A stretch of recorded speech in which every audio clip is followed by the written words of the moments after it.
안녕하세요. 당신의 지적 호기심을 채워드릴 깊이 있는 탐험 시작합니다.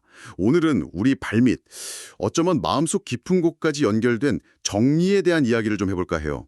단순히 물건 치우는 걸 넘어서 이게 우리 삶에 어떤 의미가 있는지 함께 파헤쳐 보시죠. 네, 안녕하세요. 정리라는 게 참 일상적이면서도 파고들면 깊은 주제인 것 같아요. 맞아요. 그래서 오늘 저희가 살펴볼 자료가 흥미로운데요. 아침마다 지혜라는 이름으로도 소개된 이야기인데 한 50대 중반 전기기사 아버지 밥이라는 분의 지하실 정리 이야기예요. 아, 그 지하실 얘기요? 네, 평생 모은 물건들로 가득 찼다는. 네, 그 잘 안 보이는 지하실이라는 공간이 어떻게 한 사람의 삶, 또 기억, 가족 관계까지 비추는지 정말 생생하게 보여주더라고요. 그렇죠. 이번 탐구를 통해서 저희가 그냥 정리 잘하는 법, 이걸 배우려는 건 아니고요. 그보다는 물건에 대한 우리 애착, 또 세대 간의 생각 차이, 그리고 정리가 가져오는 어떤 심리적인 변화, 관계의 변화, 이런 본질적인 부분에 좀 더 집중해보려고 합니다. 좋습니다. 그럼 문제의 핵심, 밥 아저씨의 지하실로 한번 들어가 볼까요? 평생 전기 기자로 일하셨으니 오죽했겠어요. 지하실에 온갖 나사, 전선, 전구, 심지어 고장난 기계 부품까지. 네, 뭐 발 디딜 틈이 없었다고 하죠. 언젠가 필요할지 모른다. 이게 거의 신조였던 거죠. 그쵸. 특히 밥 아저씨 같은 베이비붐 세대, 좀 어려운 시절 겪으신 분들은 물건을 쉽게 버리지 못하는 경향이 있으시죠. 자료에도 나오지만 물건은 버리는 게 아니라 고쳐 쓰는 거다. 이게 몸에 밴 지혜였으니까요. 그게 틀린 말은 아닌데. 물론이죠. 그게 지혜였는데 현대에 와서는 이게 좀 과도해지면 집이 창고처럼 변하고 특히 은퇴하시고 나면 이게 가족 갈등의 원인이 되기도 하더라고요. 아, 정말 밥의 지하실이 딱 그런 경우였어요. 아내 제이미 분은 세차기 쓰러 지하실 내려갈 때마다 정말 한숨이 나왔다고 해요. 아, 오죽했을까요? 세제 옆에는 뭐 정체 모를 부품 더미가 쌓여 있고 애들 어릴 때 쓰던 장난감, 고장난 가전제품, 아, 이런 과거의 물건들이 현재를 그냥 꽉 잡고 있는 거죠. 제이미가 보기엔 그냥 짐인데 밥에게는 그게 아니었던 거예요. 그렇죠. 그게 아니었던 거죠. 그래서 결국 제이미가 조심스럽게 정리를 좀 하자 했더니 밥이 막 소리를 질렀다는 거 아니에요. 내 물건에 손대지 마 하고요. 어휴, 여기서 딱 멈칫하게 되죠. 아, 이게 단순한 물건 보관소가 아니구나. 네. 밥에게는 자신의 평생 경력, 뭐 성공과 실패의 기억들, 어쩌면 자존심까지 담긴 그런 성역 같은 곳이었던 거죠. 바로 그 지점이에요. 우리가 물건을 못 버리는 게 정말 그 물건 자체 때문일까? 아니면 그 물건에 얽힌 나 자신의 일부, 아니면 지나간 시간, 이걸 놓지 못하는 걸까요? 그러게요. 밥의 저항은 단순 고집이라기보다는 뭐랄까 자기 삶의 증거를 지키려는 본능 같은 거였을 수 있어요. 특히 좀 변화가 두렵거나 상실감을 느낄 때 익숙한 물건들이 주는 안정감이라는 게 있거든요. 아, 그럴 수 있겠네요.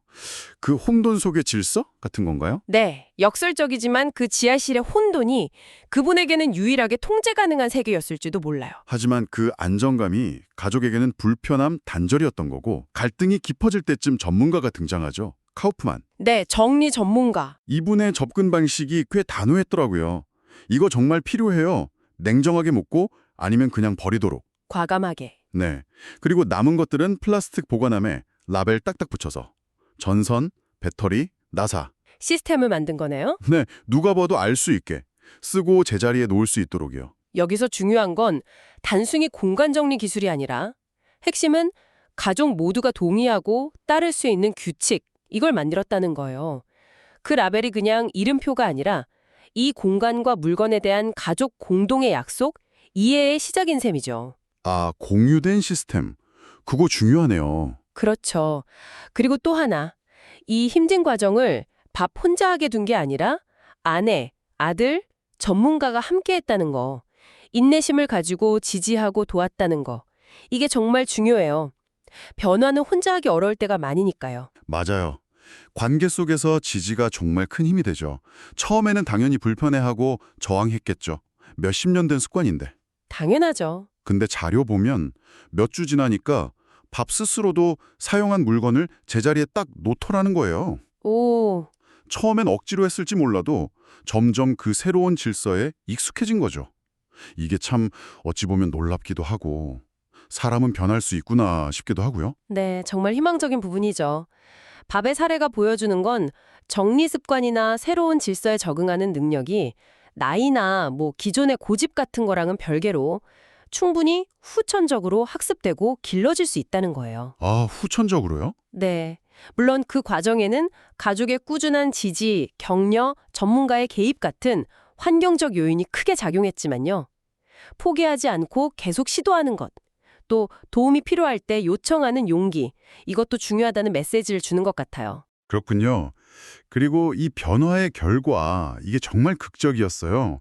지하실 깨끗해진 건 당연한 거고 더 놀라운 건 가족 관계에 찾아온 변화예요. 네네. 아들이 정리된 지하실 보고 아빠 진짜 멋져요.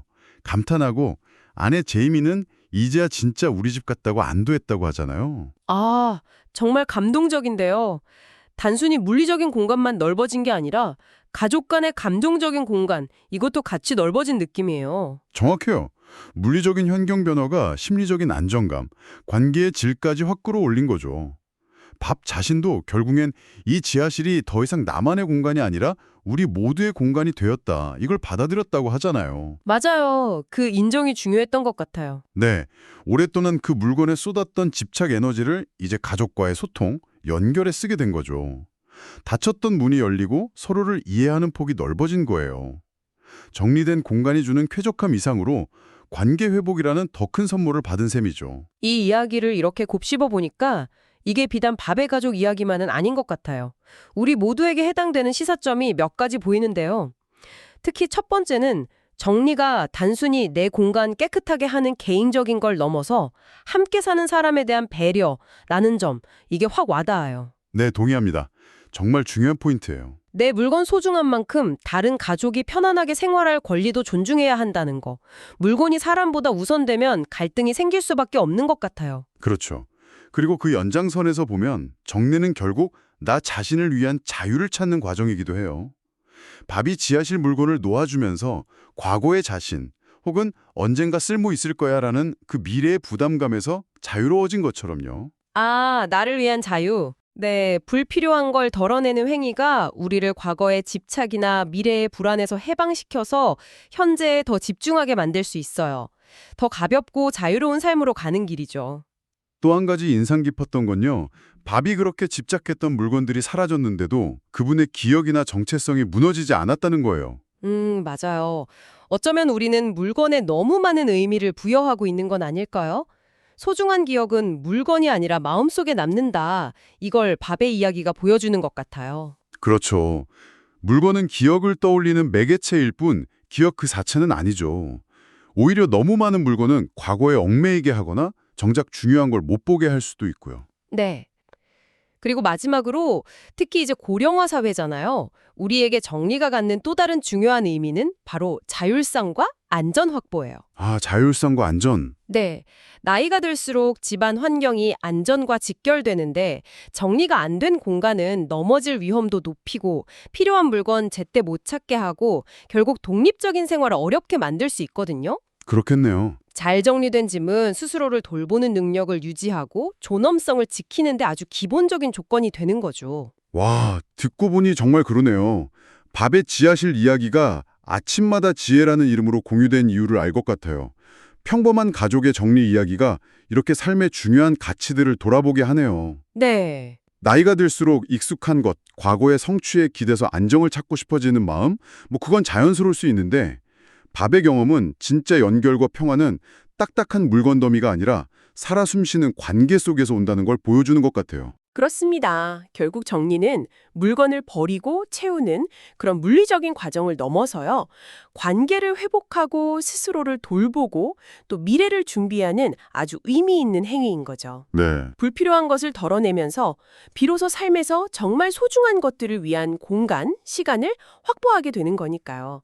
더 건강하고 충만한 삶, 더 따뜻한 관계를 위한 시작이 될 수 있습니다. 혹시 지금 당신의 공간에도 언젠가 필요할지 몰라서 혹은 차마 버리지 못하는 어떤 감정 때문에 오랫동안 잠자고 있는 물건들이 있나요? 오늘 밥과 제이미, 그 가족 이야기를 떠올리면서 아주 작은 서랍 하나, 아니면 책상 위 한 편부터 시작해보는 건 어떨까요? 네, 작은 시작이 중요하죠. 그 작은 실천이 당신의 일상과 관계에 생각지도 못한 가벼움, 또 미션을 가져다 줄지도 모릅니다. 오늘 저희가 나눈 이야기를 바탕으로 당신의 삶에서 정말 덜어내고 정리해야 할 것은 무엇인지, 그리고 그 과정을 통해 궁극적으로 얻고 싶은 진정한 가치는 무엇인지 한번 생각해보는 시간을 가져보시면 좋겠습니다. 어쩌면 그건 눈에 보이는 물건 너머의 어떤 감정, 습관 혹은 관계일 수도 있어요. 네. 그 성찰이 당신의 삶의 새로운 문을 열어주는 그런 열쇠가 될 수 있을 겁니다.